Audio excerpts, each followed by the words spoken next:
bienvenida a esta sesión más profunda. Tenemos aquí a nuestra ponente que va a tomar más preguntas. Ya escucharon a su ponencia que fue muy interesante. Es un campo muy interesante que vimos al final de esta sección. Hay muchísimas disciplinas. Vimos álgebra lineal, vemos los PDFs, la incertidumbre y todos estos conceptos del aprendizaje profundo y automatizado.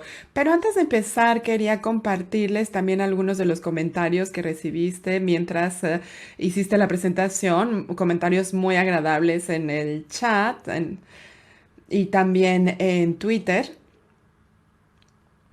y a través de otras redes sociales.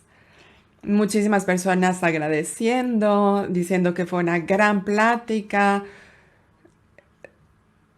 Disfruté muchísimo la conexión de diferentes enfoques y también es algo que yo disfruté muchísimo de tu plática. Y bueno, aquí tengo muchísimas preguntas para ti. Quiero empezar con la más simple, como un calentamiento. Y la pregunta es, ¿cómo empezaste en este campo? ¿Qué te hizo escoger esto?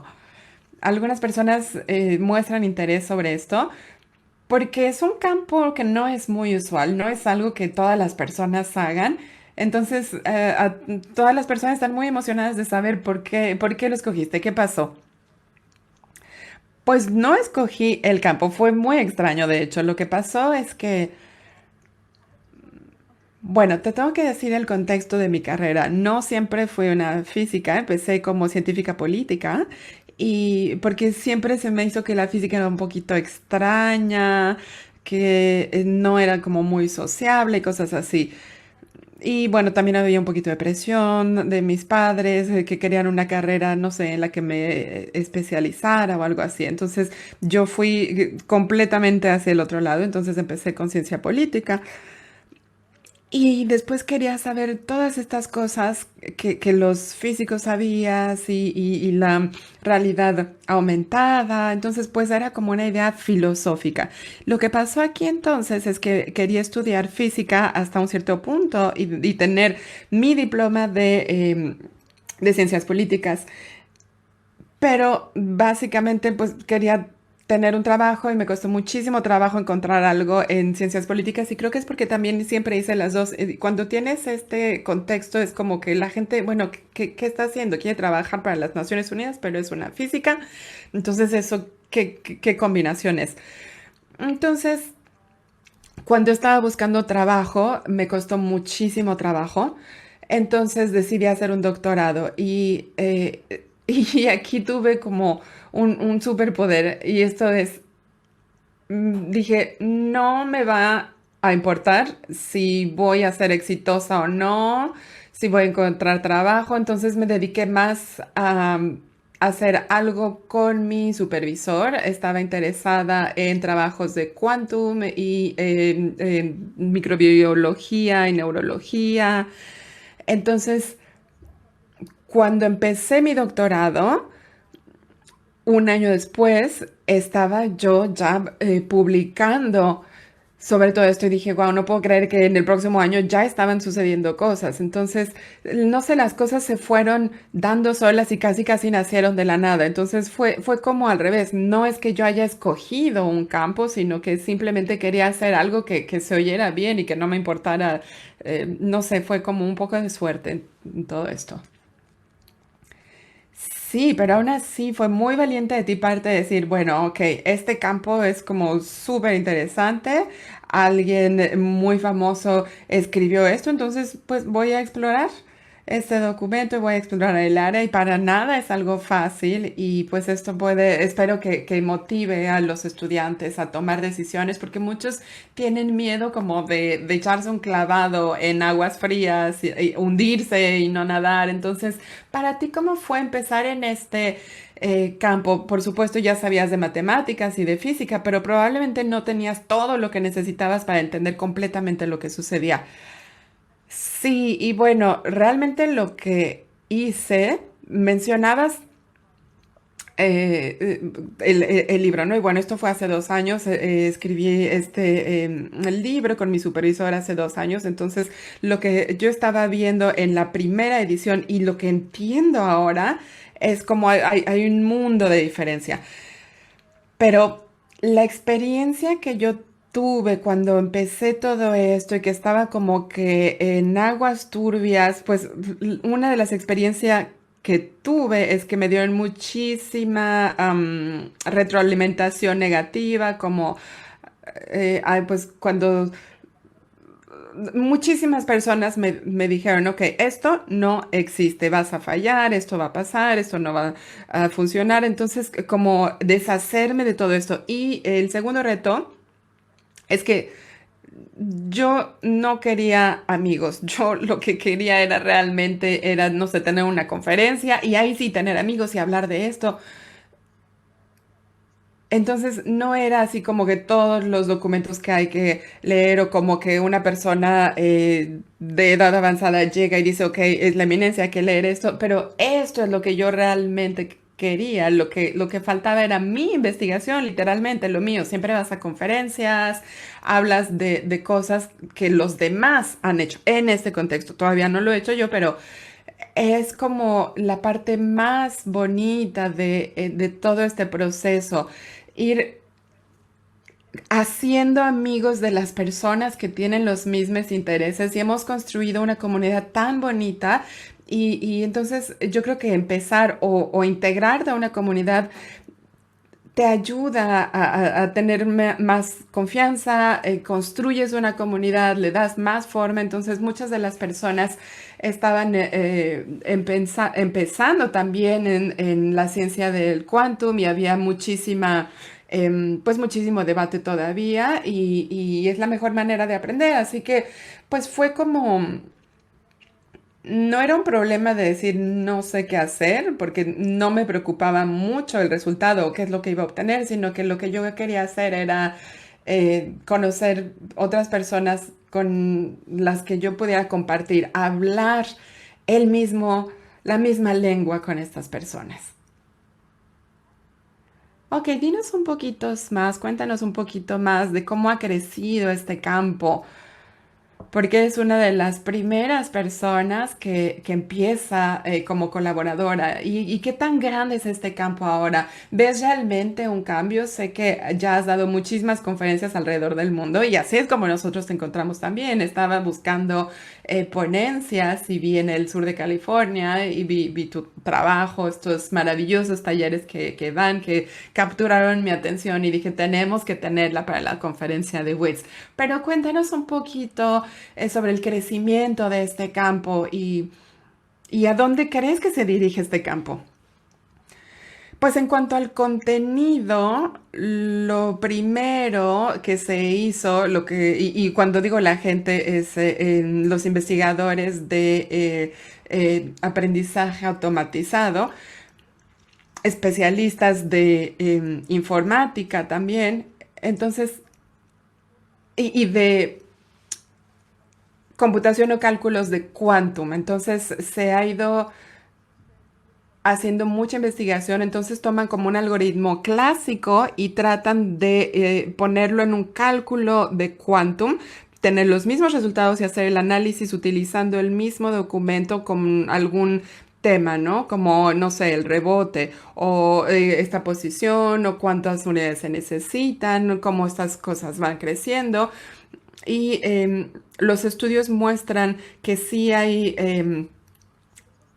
más velocidad en cuanto a los algoritmos y ponerlo en versiones de matrices, por ejemplo. Entonces es como decir, bueno, vamos a ver cómo podemos acelerar un poquito las cosas. Ok, entonces hay que asumir cosas en cuanto a los datos. Este es el tipo de temas. Y bueno, después de un rato no estaba yo muy contenta, mis colegas ya lo saben, tal vez no lo debería decir en voz alta, pero este contenido aburrido que había, no sé, me parecía interesante de manera filosófica, pero el aprendizaje automatizado me parecía muy aburrido, como, no sé,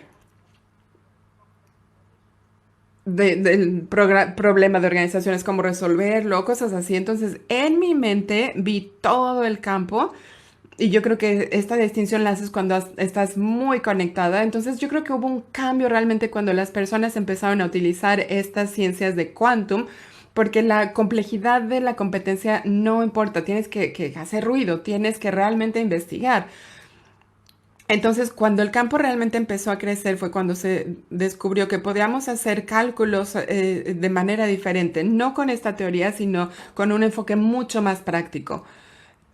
Entonces, esto, claro, vino con muchísimos desafíos. Entonces, no era nada más checar algunos, revisar algunos principios, sino que para nosotros hacerlo con cálculos de quantum era imposible porque necesitábamos hardware, software, programas específicos, muchísimos desafíos hubo. Entonces, antes de que este cambio empezara, empezamos a hacer cálculos de quantum en manera muy diferente. Y vinieron muchísimos estudiantes, las compañías también vinieron, las personas de aprendizaje automatizado, las personas de software, compañías como Google, IBM o las startups.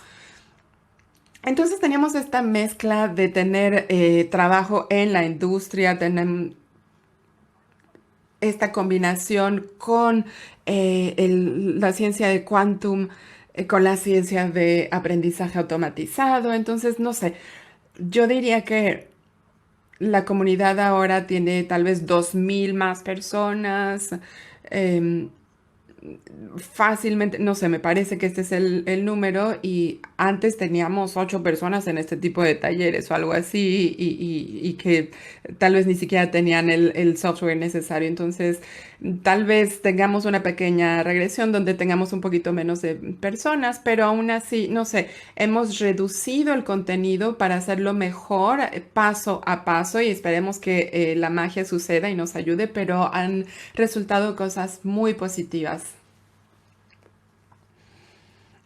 Nos ha intrigado mucho durante años. Una de las razones de que me da muchísimo gusto oír esto es que hace muchísimo estaba yo trabajando en este tipo de trabajos, porque bueno, yo ya soy mayor, pero cuando yo era estudiante me daba muchísima emoción escuchar pláticas. Ahora un colega mío de Stanford estaba hablando de qué es lo que iba a pasar en la siguiente década o las siguientes 2 décadas en este campo. Y él predijo que el cálculo de quantum iba a lanzarse y que la arquitectura de las máquinas iba a cambiar. Entonces yo estaba esperando este momento, cuándo lo íbamos a alcanzar, cuándo le íbamos a dar la vuelta, cuándo íbamos a llegar. Y ahora que lo veo, creo que está pasando. ¿Crees que estamos ahí? No, y creo que yo tengo una opinión muy crítica de esto. Yo creo que en 30, 40 años mucha gente inteligente ha ya pensado en estas cuestiones, sobre todo en los medios y en las aplicaciones. Se plantea como hablar más de la ciencia de quantum, pero para los científicos es hablar de algo que es mejor que otra cosa que ya existe. Entonces, si esta investigación ya existe, es como, ¿cuál es el siguiente nivel? Algo nuevo. Entonces, em, todo esto que se asume y decir, ok, las ciencias de quantum son mejor, esto tiene que ver con problemas muy específicos. Ni siquiera podemos señalar lo que realmente es mejor. Todavía ni siquiera tenemos la, las fuentes, tenemos que escoger el algoritmo correcto. Tal vez haya ya 3, 4 algoritmos base que pueden probar el trabajo. Y esto nos puede dar, no sé, nos puede llevar más rápido a la solución, pero no sé, todavía no estamos ahí. Creo que hay muchos términos y condiciones que todavía no logramos. Entonces, mi enfoque no es concentrarme tanto sobre estas aceleraciones, sino nada más pensar en la creatividad, en las máquinas que trabajan de manera diferente. Entonces, yo creo que la informática trabaja de manera diferente y podemos solucionar las cosas de manera diferente también. Si algún día habrá similitudes con una computadora ordinaria, pues también está bien. Entonces yo creo que yo no creo como en la magia, perdón, de la ciencia de quantum. Una de las preguntas que tenemos aquí es, ¿todos deberíamos de aprender sobre este campo? Porque no lo hacemos, entonces a lo mejor no vamos a tener trabajo en 10 años, pero me parece que ya contestaste esta pregunta. Pero me da mucha curiosidad también de tu respuesta de la siguiente pregunta que dice, si alguien está realmente interesado en este campo, ¿cómo ¿cómo pueden ingresar en este campo? Porque tú dijiste que tú empezaste como a explorar, eh, estabas como en esta curva de aprendizaje y la mayoría de las personas tratan de optimizar su camino. Entonces, si estuvieras dirigiéndote a estudiantes que dijeran, no sé, quisiera yo hacer un doctorado, una investigación, ¿qué les recomendarías que estudiaran? Entonces, hay que estudiar física, matemática, o dónde hay que empezar. Yo creo que hace un par de años se necesitaba un diploma de física porque en cuanto a a la lengua que se usa es tan específico leer los documentos, no sé, empecé a leer algunos hace 3 4 años y todavía no los termino de entender completamente. Entonces también hay softwares especiales, hay muchas herramientas que se pueden utilizar, pero yo creo que el mejor punto de entrada son los softwares porque las compañías de software quieren que las computadoras de Quantum sean adoptadas por todas las personas, incluyendo los que no son científicos. Entonces, no sé, a lo mejor también pueden tomar una capacitación, una formación de informática de Quantum y ver, ok, tal vez si ustedes no entienden lo que está pasando, no es su culpa. Entonces, yo creo que tener toda la documentación posible al respecto y qué diploma obtener, pues yo estoy como muy influenciada. Por supuesto, física es muy útil, pero también ciencia de datos es muy útil. Hemos tenido mucha gente que viene ya con este bagaje de aprendizaje automatizado y que tienen otras perspectivas y que es muy diferente a lo que nosotros conocemos de los últimos, no sé, 40 años. Y finalmente, si me permites decir un comentario sobre cuando yo digo sí, tener la libertad de escoger mi campo, pues lo que pasó realmente es un poquito diferente y es muy valioso, de hecho. Lo que pasó es que realmente yo no sabía qué hacer con mi vida. Sabía que quería hacer algo, pero no sabía qué hacer. Quería ser como investigadora de conflictos, ya sabes, cómo la imaginación vuela. Entonces, me faltaban algunos pasos para llegar ahí. Entonces, en esta crisis fue cuando dije, ok, voy a intentar algo más. Pero antes sentí esta liberación, este sentimiento de liberación de decir, ¿sabes? De no necesitar tener éxito en un campo. Y si logran esto, es de verdad como un superpoder porque ya no va a ser aburrido, se van a poder concentrar en lo que tienen que se concentrar en vez de decir, ok, necesito tener un trabajo. Y entonces aquí va a llegar realmente la opción. Entonces es como, sí, hay que optimizar su vida, pero fíjense realmente en los parámetros de su optimización y no se dejen influenciar por los que vienen del exterior. Eh, ah, sí, me encanta este comentario porque en mi propia vida yo dejé de optimizar mi vida antes de saber cómo poner una fórmula de una función, no sé, que pues no es que entendiera yo realmente todas las condiciones o todas las restricciones de hacerlo, pero también en mi carrera, no sé, tomé las oportunidades y algo súper interesante llegó y dije, bueno, pues a ver cómo me va. Sí, así es. hablábamos de la función objetiva, porque revelar lo que es no es muy fácil. Yo creo que el 90% del trabajo es eso. Solo como ejemplo, muchas personas vienen y me preguntan, ok, ¿qué hago? Porque no sé si ir a Stanford o dónde hacer mi doctorado o qué hacer. Entonces, yo creo que el objetivo se entiende, se malentiende, porque si realmente quieren un trabajo competitivo y es lo que les gusta, ok, entonces es su camino, pero yo creo que el 90% no necesitamos un ambiente competitivo. Yo lo que necesitaba era libertad y poder hacer lo que yo quería. Entonces, como solo seguir este objetivo global, pues realmente no es tan global. Entonces, si ustedes necesitan más como un método o como un ligero empujón, no sé, ver qué es lo que sienten, a lo mejor, no sé, ver más conferencias, esto puede ser un gran empujón para ustedes. Sí, estoy totalmente de acuerdo contigo. Siempre le digo a las personas cuando se preocupan de que no las admitan en estas universidades de renombre, que pues no es tampoco lo más importante. Hay muchísimas maneras de lograr éxito, felicidad o lo que sea, que tu función objetiva sea. Yo la verdad es que nunca pensé que iba a terminar ahí pues logré tener mi doctorado en Stanford y ser profesora, pero pues también he estado en otros lugares, he visto otras personas con muchísimo éxito y que lograron ser felices, vaya, hasta en casa, que se sienten en casa, en su trabajo, en su comunidad y que sin necesidad de ir a estos lugares. Y hablando de esto, tú también hiciste algo loquísimo porque no eres originalmente de Sudáfrica. Tú has ido a muchos lugares. Yo creo que empezaste a pensar en dónde ir a los 16, 17 años. Sí, bueno, fui a Noruega, entonces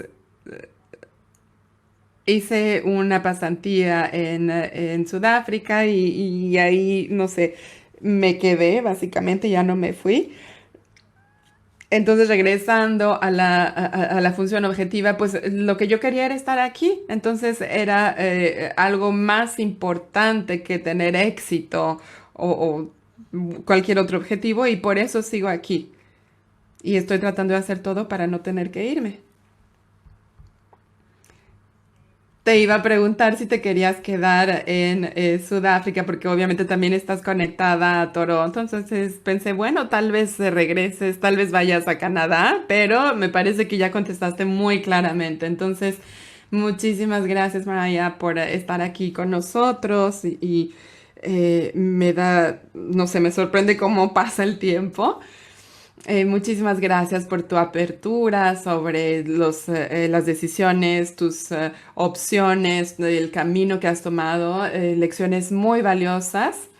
Entonces, espero que disfrutes el resto de WITS. Muchísimas gracias.